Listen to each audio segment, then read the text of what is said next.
সবকিছু আপনি পেয়ে যাবেন।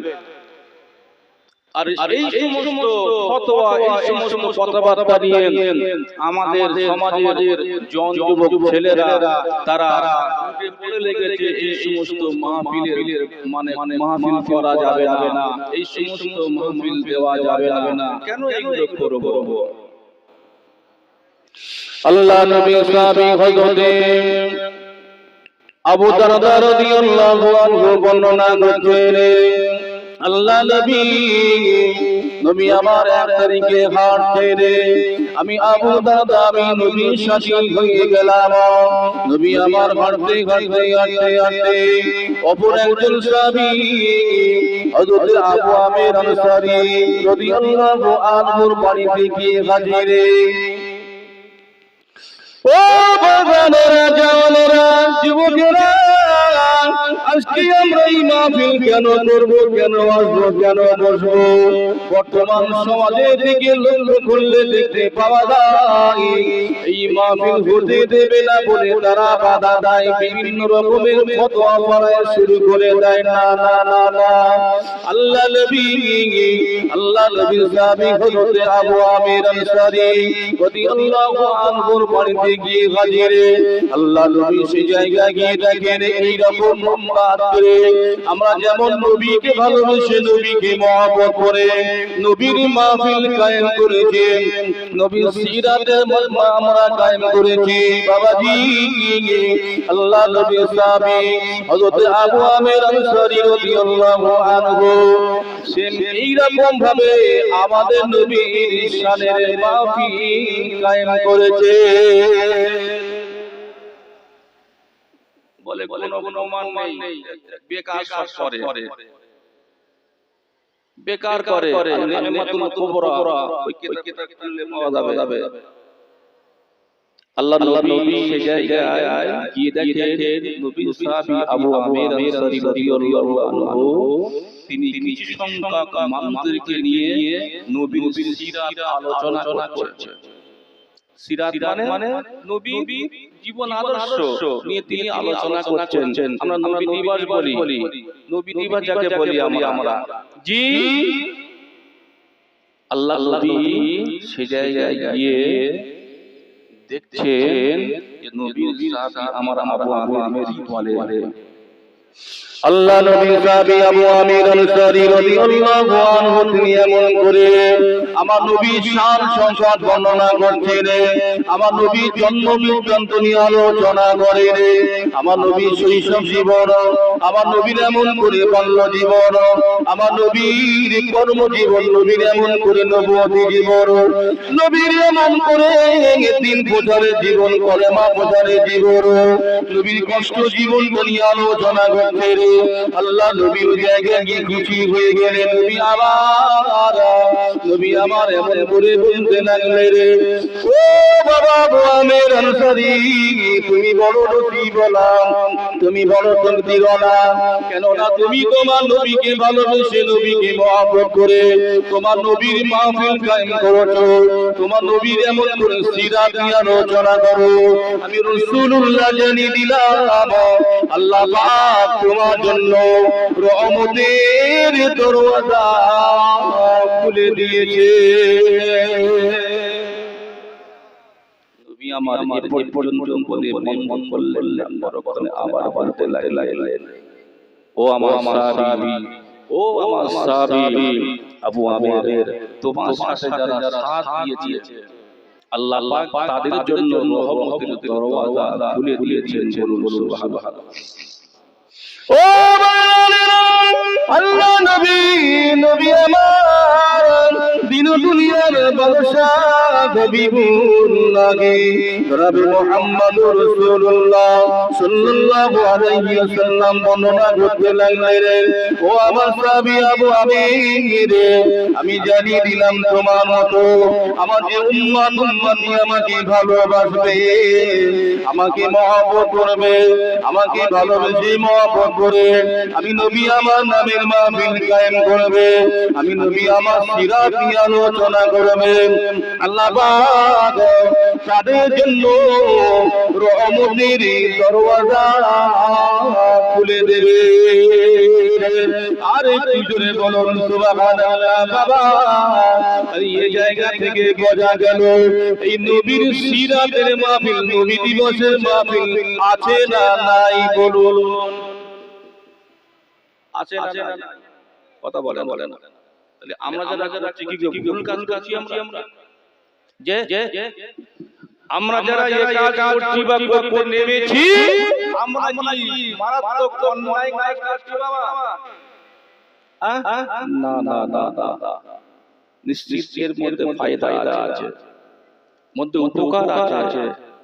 এই নবীর মাহফিল করা, নবীর সিরাত আলোচনা করা, আল্লামা রহমাতুল্লাহ লিখেছেন কিতাবের মধ্যে মিলাদে মুস্তাফা, ওই কিতাবের মধ্যে তিনি বলেছেন বর্তমান সময়ে নবীর আলোচনা, নবীর সিরাত নিয়ে বর্ণনা করা প্রত্যেক মুসলমানদের উপরে ওয়াজিব। যদি বলবেন সুবহানাল্লাহ। নবীর মাহফিল করলে, নবীর সিরাত আলোচনা করলে আমরা নবীর উম্মত হিসাবে আমাদের অন্তরে নবীর ভালোবাসা, নবীর মহব্বত, নবীর প্রেম জন্মাবে না জন্মাবে? মনে হচ্ছে কথা বুঝতে পারছেন না। নবীর সিরাত আলোচনা করলে নবীর মহব্বত আমাদের অন্তরে বাড়বে না কমবে? বাড়বে। এইটা আমরা বুঝি না, এইটা আমরা বুঝি না। ও সমাজের দিকে দেখতে পাওয়া যায়, এমন করে তাসের হাতটা বেড়ে গেল, জুয়ার হাতটা বেড়ে গেল, এর বিরুদ্ধে কোনো ফতোয়া নাই। সমাজের দিকে লক্ষ্য করলে দেখতে পাওয়া যায় মদের হাতটা বেড়ে গেল, বন্ধনের সঙ্গে মানুষ এমন করে জড়িয়ে পড়লো, সুদের সঙ্গে জড়িয়ে পড়লো, গান বাজনা বিভিন্ন দিক দিয়ে খারাপি, অন্যায় অন্যায় অন্যায় ভরপুর হয়ে গেল। ও মৌলী সাহেবের ওদিকে কোনো ফতোয়া নাই, ওদিকে কোনো লক্ষ্য নাই, ওদের বিরুদ্ধে কোনো কথা নাই, কোনো ফতোয়া নাই, কোনো লেখা নাই, কোনো বই নাই, কোনো পুস্তক নাই। যারা নবীকে ভালোবেসে, নবীকে মহব্বত করে নবীর মাহফিল করে, এদের বিরুদ্ধে যত সব ফতোয়া দিতে শুরু করে। কি গো এখন পর্যন্ত আপনি মোড়ে দেখেন, মোড়ে মুসলমান অনেক আছে, এমন মুসলমান অনেক আছে তাসের আড্ডা ছাড়ে না, জুয়া, মদ, সুদ, বাড়ির নারীদেরকে, আপনার কিনা বিবিদেরকে বন্ধনের সঙ্গে আপনার কিনা 99% জড়িয়ে দিচ্ছে, জড়িয়ে রাখছে। এ মৌলী সাহেবের এদিকে কোনো ফতোয়া নাই, এদিকে কোনো আপনার কিনা প্রতিবাদ নাই। যত প্রতিবাদ আমরা এই মাসটা পড়লে নবীকে ভালোবেসে, নবীকে মহব্বত করে নবীর নামে মাহফিল কায়েম করি, যত সব কেন হিসাব দিতে হবে বাবা। বাবা একটু আগে আসেন, একটু আগে চলে আসেন না, একটু আগে আসেন, একটু আগে আসেন। হিসাব আমরা দিতে হবে। আমার ভাইরা, আমার জওয়ানেরা, যুবকেরা, পিয়ার বোনেরা, ভুল আমাদের বুঝবেন না। তাহলে এই জায়গা থেকে আমরা বুঝতে পারছি যে কাজ করছি, যে কাজ করতে নেমেছি, নিশ্চিত এর মধ্যে আমাদের কোনো ভুল নাই, অন্যায় নয়। আমাদের মাথা, আমাদের তাজ ফুরফুরা শরীফের মুজাদ্দিদ দাদা হুজুর রাহমাতুল্লাহ আলাইহি। কি গো ভালোবাসেন তো নাকি ফুরফুরা শরীফ দাদা হুজুর? আরে বাবা ভাই সাহেব হুজুররা, তারা আওলাদেরা কি করছে না করছে ওটা আমরা দেখবো না। আমাদের টার্গেট দাদা হুজুর, আমাদের টার্গেট কি? পাঁচ হুজুর তো নাকি? কি গো বাবা, দাদা হুজুর, পাঁচ হুজুর, বসিরাটে আল্লামা রুহুল আমিন হুজুর, তিনি তারা এই সময় মাহফিল করেছেন না করেননি? নবীর সিরাতের মাহফিল করেছেন না করেছেন? তাহলে তারা কি করেছেন? এই তারা কি বোকা ছিলেন কি? তারা ভুল করেছেন? না না না না না, তারা ভুল করেননি। তারা যা করেছেন হাদিস কোরআন এর দলিল ভিত্তিক তারা করেছেন। তারা ভুল করেননি। তারা যখন ভুল করেছেন আমাদের করার পথ দেখিয়ে দিয়েছে। সেই বলেই তো আজকে আমরা সেই মাহফিল কায়েম করে থাকি। আমাদের কোনো ভুল নাই, অন্যায় নাই, দোষ নাই। তাই এই জায়গায় বুঝতে হবে, এই মোবাইলে যত ফতোয়া পড়ায় ঠিক না কেন, বিশেষ করে বাংলাদেশ থেকে বড় বড় আলেমদের খ্যাতি লাভ করেছে তারা এই সমস্ত মাহফিলের চরম বিরোধিতা করে। কেন কেন কিছু হবে না, কিছু হবে না, আরো গুনাহ হবে না বাবা, ভুল হচ্ছে, অন্যায় হচ্ছে। ও আল্লাহ নবী আমার, আল্লাহ নবী সাহাবী আবু আমির আনসারী রাদিয়াল্লাহু আনহুর ঘর থেকে বেরিয়ে বললেন, নবী আমার গেলে অপর একজন সাহাবী হযরতে আব্বাস রাদিয়াল্লাহু আনহু, আব্দুল্লাহ ইবনে আব্বাস রাদিয়াল্লাহু আনহুর বাড়িতে গিয়ে হাজির। আল্লাহ নবী সাহাবী আব্দুল্লাহ ইবনে আব্বাস রাদিয়াল্লাহু আনহু আমার নবীর নামের মাহফিলটা করেছিলেন। নবীর সিরাত নিয়ে আলোচনা করছিলেন, নবীর সিরাত নিয়ে আলোচনা করছিলেন। আল্লাহ নবীকে যখনই দেখলেন, নবীকে দেখার সাথে সাথে আল্লাহ নবী সাহাবী হযরতে আব্দুল্লাহ ইবনে আব্বাস রাদিয়াল্লাহু আনহু নবীকে দেখে দাঁড়িয়ে পড়লেন। দাঁড়িয়ে আমার নবীর তাজিমের কাদিমে নবীর সানে সালাম পাঠ করেছিলেন। আর একটু জোরে বলুন সুবহানাল্লাহ। আল্লাহ নবী এমন করে বলতে লাগলেন, আল্লাহ লাকুম শাফাআতি। ও বাবা আব্দুল্লাহ ইবনে আব্বাস, তুমি বড় নসিবওয়ালা, তাকদীরওয়ালা। তুমি তোমার নবীকে ভালোবেসেছো, তুমি তোমার নবীকে মহব্বত করেছো, তোমার নবীকে ভালোবেসে মহব্বত করে নবীর নামের মাহফিল কায়েম করেছো, তোমার নবীকে এমন করে তাজিমের সালাম পাঠ করেছো। আমি রাসূলুল্লাহ জানিয়ে দিলাম, আল্লাহ লাকুম শাফাআতে, কিয়ামতের মুসিবতের দিনে, হাসরের দিনেতে তোমার জন্য শাফাআত করা আমি রাসূলুল্লাহ আমার উপরে ওয়াজিব হয়ে গেল। মাহফিল ভালো না কালো, কথা বলে না, এ মাহফিল ভালো না কালো, ভালো ভালো কোথায় গেল? বলে হুজুর কিছু হতো হয় এখন যায়, এখন তবে প্রথম শুরু হয়েছে। দিকে যাওয়া বলি গিয়ে আসসালামু আলাইকুম বলবে, যাব বলবো, বিরিয়ানি বা যা খাবার হচ্ছে লেবু আর পালিয়ে আসবো। কথাই অত শোনা মনা দরকার নেই, অত সময় নেই বাবা। এই জায়গায় আসলে খাবারও পাওয়া যাবে তো নাকি? কি গো, আমাদের টার্গেট থাকতে হবে, তাবারক নয়, বিরিয়ানি নয়, খাওয়া নয়, টার্গেট থাকতে হবে নবীকে পাবো।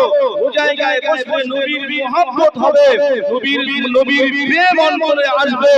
নবী ছাড়া আল্লাহ পাচক করেননি আর আগামীতে করবেন না। আল্লাহ রাসূলের সাহাবী, নবীর সাহাবীদের সাহাবীর রাদিয়াল্লাহু আনহু বর্ণনা করছেন, আমি একদিকে আল্লাহর রাসূলকে প্রশ্ন করলাম, ইয়া রাসূলুল্লাহ, হাবিবাল্লাহ, হুজুর আমার পিতা প্রথমে কুরবান, আপনি বলুন আপনি কবে থেকে নবী? আপনি কবে থেকে নবী?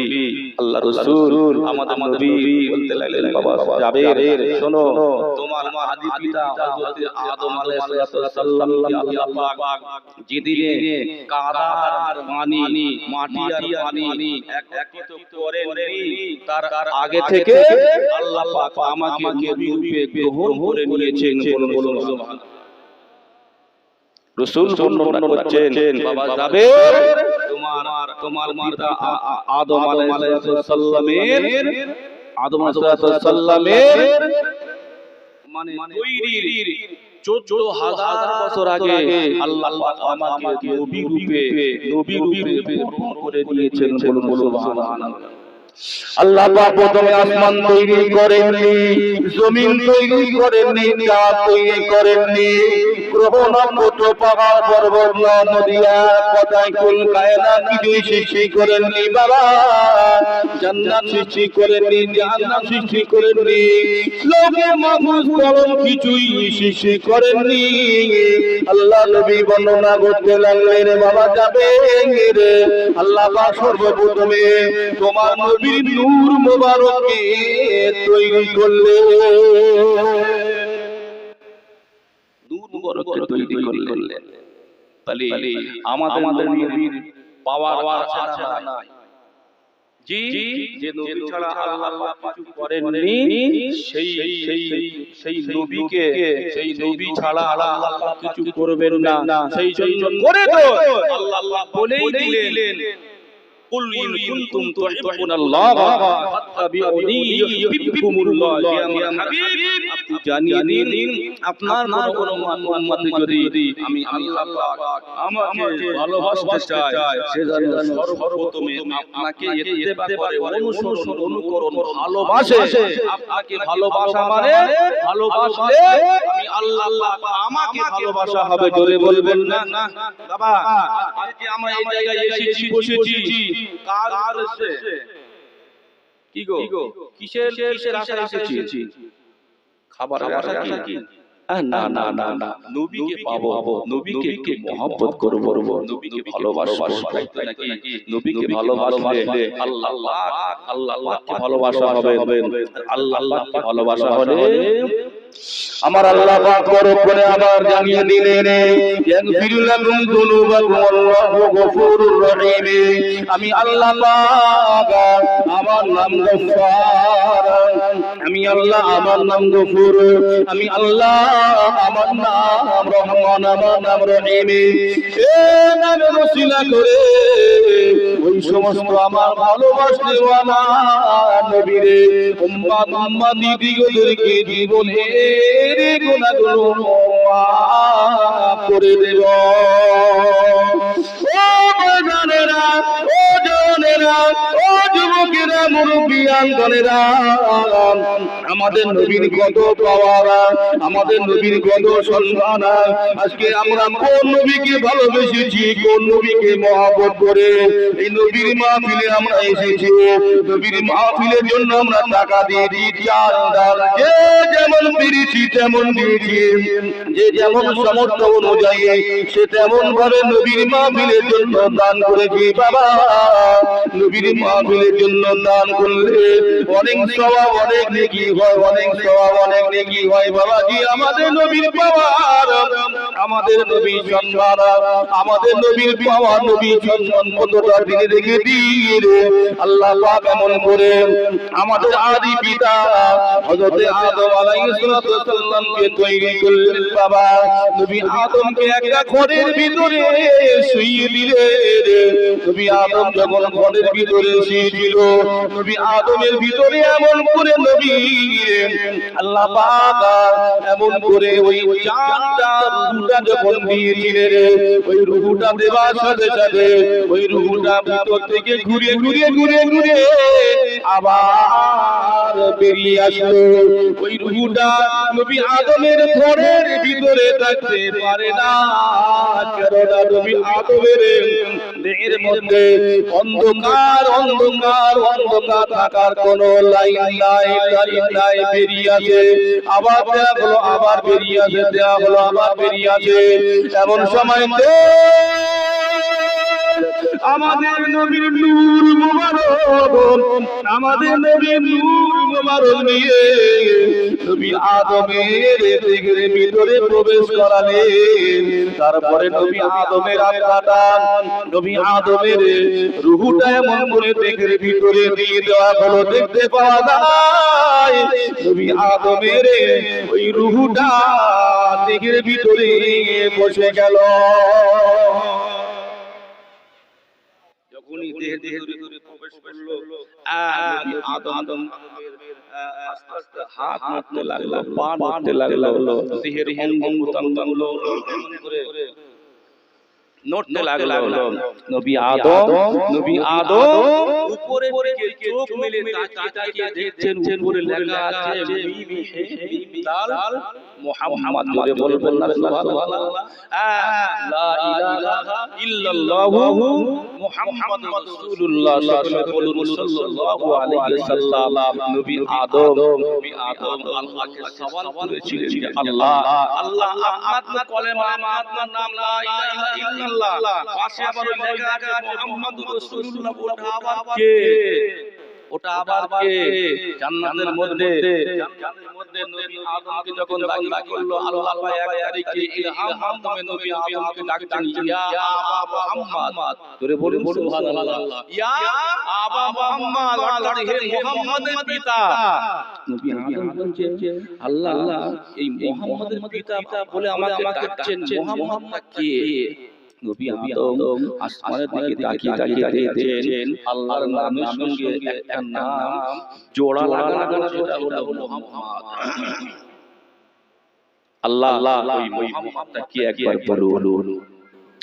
ও মায়েরা, জওয়ানেরা, যুবকেরা, আল্লাহ নবী আদম আলাইহিস সালাম নবী আল্লাহ পাকে সওয়াল করলেন, আমার আল্লাহ পাক বলতে থাকলেন, আমার নবী আদম ওই মুহাম্মদ অন্য কেউ নয়, ওই মুহাম্মদটা হলো আমার প্রিয় নবী, আমার খাস নবী, আমার প্রিয় নবী, আমার নবী আদম।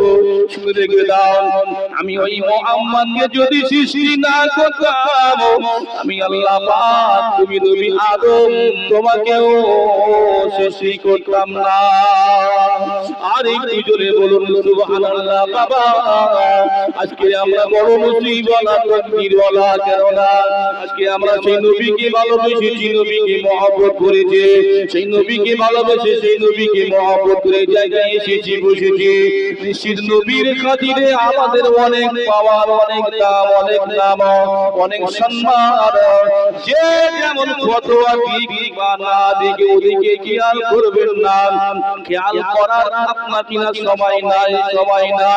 একটা টার্গেট রাখুন, আমাদের পীর মুর্শিদ মুসাদ্দিদুর জামান আলা হযরত দাদা হুজুর রহমাতুল্লাহ আলাইহি, তিনি নিয়ে কাজ করেছেন, যে কাজের আদেশ দিয়েছি আমরা তার ভক্ত অনুরক্ত, আমরা সবাই মিলে সেই কাজটা করব। বলুন ইনশাআল্লাহ। নারায়ে তাকবীর, জোরে বলুন না নারায়ে তাকবীর। জনাব হযরত মাওলানা সিফাতুল্লাহ সাহেব, জনাব হযরত মাওলানা মুফতি সিফাতুল্লাহ সাহেব, উলামায়ে কিরামগণ, শ্রোতা বিন্দু, নারায়ে তাকবীর। আমার ভাই ও ভাইরা, প্রথমে বলেছিলাম ওয়াদের নিয়ে আমি বসিনি, কেবল একটু আপনাদের দোয়া নেবার আশা নিয়ে এসেছিলাম। আমার বড় ভাই, আমার কাছের মানুষ ভাই, আমাদের এলাকায় এসেছে, আমাদের এগুলো তো আমাদের এলাকায় কি ভাই ফোন করলেন, ভাই আপনার এলাকায় যাচ্ছি সাথে আমি হয়ে যাব। রাস্তা দিয়ে আর গাড়ি চলে আসলাম, যা মোটামুটি খেদমত এটুকুই ছিল, তো অনেক আশা ছিল আপনারা দোয়া দেবেন, আল্লাহ কবুল করুক। ভাই আমার ভাই খুব গুরুত্বপূর্ণ আলেম, তিনি খুব ব্যস্ততা মানুষ, ব্যস্ততার ভিতর থেকে আপনাদের কাছে আমাদের মাঝে এসেছেন। আপনারা খুশি না বেজার? এই কেমন খুশি, একবার তাকবীর দেন তো, নারায়ে তাকবীর। এটা খুশি তাকবীর, খাওয়া তাকবীর হচ্ছে, খাওয়া বিরিয়ানি জানি না, বলে হুজুর দিয়ে দেন না, ছেড়ে দেন না, চলে যায়, ইনশাআল্লাহ দেওয়া হবে, আপনারা খাবেন মন ভরে। নবীর মাহফিলে এসেছেন, নিশ্চয়ই আমরা খুশি করে, নবীর আগমনের মাসে আমরা এসেছি, আমরা খুশি করে খাবো, এই খাওয়াটা খাবো, সেটা ইনশাআল্লাহ সওয়াব হবে, নেকি হবে, এই আশা রেখে আমরা এসেছি। ভাই এসেছেন, আপনারা একটু 99 নয়, একবারে 100 একটু খুশি হয়ে তাকবীরের ধ্বনি দেন তো, নারায়ে তাকবীর। আয় মন বলে আওয়াজ দেন, নারায়ে তাকবীর। বিশ্ব নবী দিবস, জনাব হযরত মাওলানা মুফতি সিফাতুল্লাহ সাহেব, উলামায়ে কিরামগণ, শ্রোতা বিন্দু, নারায়ে তাকবীর। ওমা আলাইনা ইল্লাল্লাহ। দুরূদ শরীফ পড়ি, আল্লাহুম্মা